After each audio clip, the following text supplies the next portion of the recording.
वंदिता अभी जल्दी जल्दी हड़बड़ाते हुए रसोई में ये सोच सोच कर काम कर रही थी कि रविवार के दिन कितनी भी चाहे जल्दी कर लो, लेकिन सब काम निपटाते निपटाते 10-11 तो बज ही जाता है।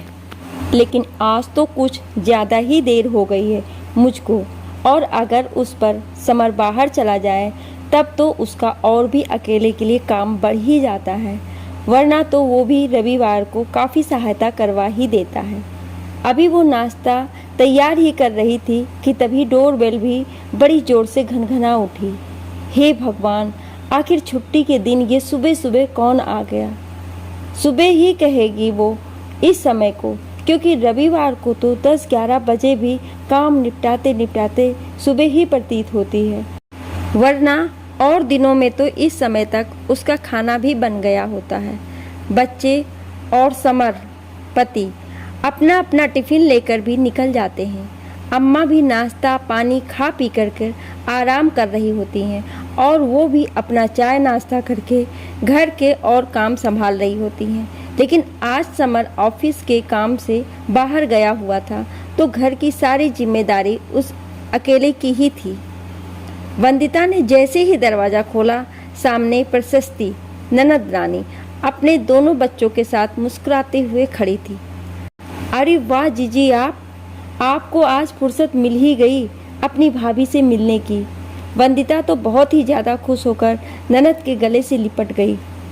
भाभी, क्या करूं, आखिर ये घर गृहस्थी का झंझट भी कुछ ऐसा है ना कि जिम्मेदारियों के कारण घर से बिना ज़बरदस्ती किए निकलना ही नहीं हो पाता। लेकिन कल रात को ही मैंने मम्मी जी और राहुल को बोल दिया था कि आज मुझको बाजार के काम से इधर आना है, तो घर होते हुए ही आऊँगी। बहुत दिन हो गए हैं वहाँ पर गए हुए, ना जाने कब से मम्मी और भाभी बुला रही हैं, लेकिन एक शहर में मायका होते हुए भी व्यस्तता के कारण नहीं आ पा रही हूँ। खैर, किसी ने कुछ टोका भी नहीं, तो मैं भी फटाफट सबको नाश्ता करवा के निकल आई, और अब लंच राहुल ऑनलाइन ऑर्डर कर लेंगे, तो लंच की भी फिक्र नहीं। प्रशस्ति ने मुस्कुराते हुए वंदना से कहा, ये तो सचमुच बहुत अच्छा किया जीजी आपने। सचमुच आपसे मिलने की बहुत इच्छा हो रही थी, और आपको पता, बच्चे भी अपनी लाडली बुआ और भाई बहन को देखकर बहुत खुश हो जाएंगे। और अरे गोलू और पुन्नू, बाहर आकर जरा देखो तो भला कौन आया है। वंदिता तो सचमुच बहुत खुश हो गई और अपने बच्चों को आवाज़ लगाते हुए बोली, अरे वाह, बुआ जी के साथ शुभ भैया और मनु दीदी भी आई हैं। आज तो खूब मज़ा आएगा, सब लोग एक साथ खूब ढेर सारी मस्ती करेंगे। वंदिता की आवाज़ सुनकर जब दोनों बच्चे गोलू और पुन्नू बाहर आए, तो अपनी लाडली बुआ और भाई बहन को सामने देखकर बहुत ही ज़्यादा खुश हो गए, और जल्दी से शुभ और मनु का हाथ पकड़कर अपने कमरे में लेकर चले गए। जीजी, आप आराम से बैठिए, मैं बस फटाफट चाय बना कर लाती हूँ, और नाश्ते में पोहा बनाया है, बस वो भी लेकर आती हूँ। ये कहकर वंदिता रसोई की ओर चल पड़ी। भाभी, मैं यहाँ अकेले बैठकर क्या करूँगी, मैं भी रसोई में आपके साथ ही चलती हूँ। साथ में खड़े खड़े आपके साथ गपशप मारूंगी, कितने दिनों बाद तो आपसे मिलना हुआ है। लेकिन भाभी, मम्मी कहाँ पर हैं? वो नहीं दिखाई पड़ी मुझको, वरना तो वो हमेशा ड्राइंग रूम में ही नज़र आ जाती हैं। प्रशस्ति ने अगल बगल इधर उधर झांक कर देख कर कहा, क्या अपने कमरे में है वो? अरे भैया भी नज़र नहीं आ रहे हैं। आज तो संडे है, तो आज तो उनको भी घर पर ही होना चाहिए। जीजी, अब क्या बताऊं, आपके भैया तो ऑफिस के काम से बाहर गए हैं, लेकिन अम्मा हमसे रूठ कर बच्चों की तरह कमरा अंदर से बंद किए बैठी हैं। वंदिता ने बहुत ही दुखी स्वर में कहा, क्या कह रही हैं आप भाभी? मम्मी कमरा बंद किए हुए बैठी हैं? आखिर क्यों? ऐसा भी क्या हो गया जो उनको कमरा बंद करके बैठने की ज़रूरत पड़ गई?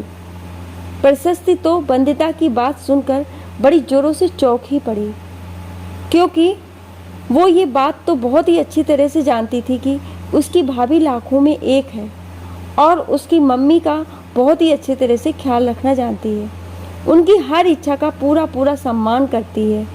आज तक भाभी ने कभी भी मम्मी की कोई बुराई उससे नहीं की, लेकिन आखिर आज ऐसा क्या हो गया जो वो कमरा बंद करके बैठ गईं?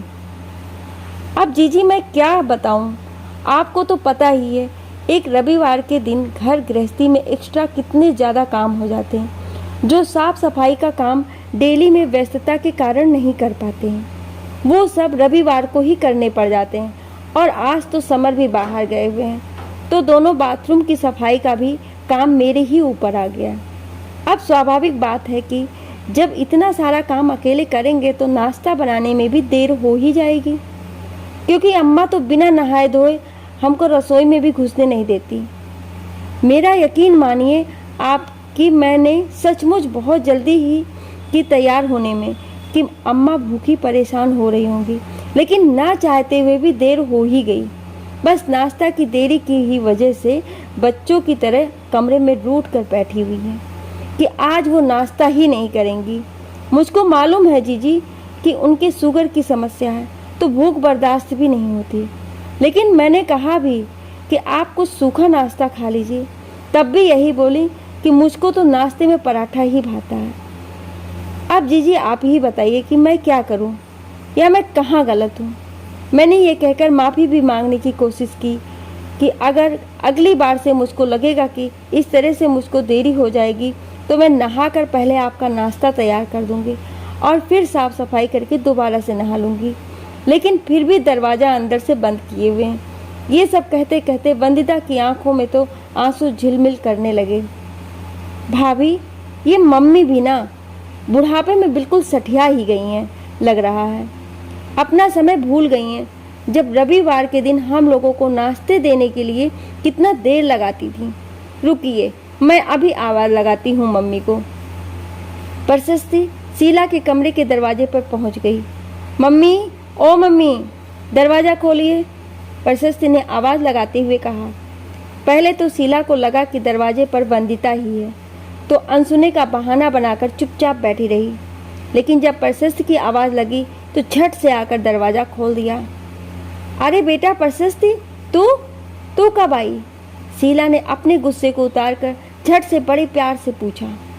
मम्मी, मुझको तो आए लगभग आधा घंटे के ऊपर ही हो गया, लेकिन ये बताइए कि आप ये बच्चों की तरह रूठकर दरवाज़ा बंद किए हुए क्यों बैठी हैं? प्रशस्ति ने बिना किसी लाग लपेट के पूछा। अरे वो बेटा, बस ऐसे ही, शीला ने नज़रें चुराते हुए कहा। मम्मी, मुझसे आंख मिलाकर बात कीजिए, क्योंकि भाभी ने हमको सब कुछ साफ साफ बता दिया है। आपने तो सचमुच बच्चों को भी मात कर दिया अपनी हरकतों से। जब भाभी घर में अकेले काम करने वाली हैं तो उनको सारा काम निपटाते निपटाते देर तो लग ही जाएगी, और फिर नाश्ता बनने में देर सवेर भी हो ही जाएगा। और अगर आपको ज़्यादा ही दिक्कत हो रही है तो खुद 2 पराठे अपने लिए बनाकर खा लीजिए। ऐसा तो नहीं है कि आप बना ही नहीं सकती, भाभी को भी अच्छा लगेगा। अब मेरी सासू माँ को ही आप देख लीजिए कि कैसे उन्होंने सब कुछ बहुत अच्छे तरह से संभाल रखा है। आज मैं यहाँ पर आ गई तो वो बाहर से आया हुआ खाना भी खा लेंगी। वो परिस्थितियों के साथ चल सकती हैं तो आप क्यों नहीं? आप भी भाभी के साथ चलने की कोशिश कीजिए। भाग्यशाली हैं आप जो आपको भाभी जैसी समझदार बहू मिली है, वरना आजकल के समय बहुएं सास को पूछ लें यही बहुत है, प्रशस्ति ने समझाते हुए कहा। सॉरी बेटा, पता नहीं क्यों कभी कभी ये मन शैतानी करने लग जाता है, लेकिन तुम्हारे जैसी अगर समझदार बेटी हो तो शायद कभी ननद भौजाई और सास बहू के रिश्ते में दरार ना पड़े। शीला शर्मसार होते हुए बोली। मम्मी, सॉरी हमसे नहीं बल्कि भाभी से मांगिए। देखिए जरा इनका चेहरा, कितना ज़्यादा दुखी लग रही हैं आपके इस अनुचित व्यवहार से। मैं तो यहाँ आज पूरे दिन के लिए खुशियाँ मनाने आई थी, लेकिन यहाँ तो आपकी वजह से मायूसी छाई हुई है। नहीं रुकूंगी, मैं जा रही हूँ वापस। प्रशस्ति ने वंदिता का चेहरा अपने हाथों से ऊपर उठाकर झूठ मूठ शीला को धमकाते हुए कहा।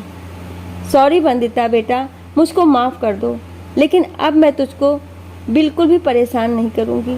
तेरे ही हिसाब से मैं भी चलूँगी। शीला ने वंदिता को प्यार से पुचकारते हुए कहा। अम्मा, सॉरी की कोई बात नहीं, बस आप ना कभी कभी बच्चों की तरह जिद कर बैठती हैं, बस इसी वजह से दिल आहत हो जाता है। वंदिता की आंखें आंसुओं की नमी से झिलमिला रही थी। मेरा बच्चा, अब मैं तुमसे वादा करती हूँ कि फिर कभी ऐसा नहीं होगा। चलो अब मुस्कुरा तो दो, तुम्हारा उदास चेहरा बिल्कुल भी अच्छा नहीं लग रहा है। शीला ने वंदिता को गले लगा लिया। थैंक यू मम्मी जी। और वंदिता भी मुस्कुराते हुए उनके गले लग गई। अब देखो दोनों सास बहू कैसे मुस्कुराते हुए अच्छी लग रही हैं। लेकिन यार मुझको अकेले मत छोड़ो, मुझको भी तो गले से लगा लो। इतना कहकर प्रशस्ति भी उन दोनों के गले लग गई और थोड़ी ही देर बाद उस घर में हंसी खुशी का माहौल बन गया। दोस्तों, क्या प्रशस्ति ने सही कहा?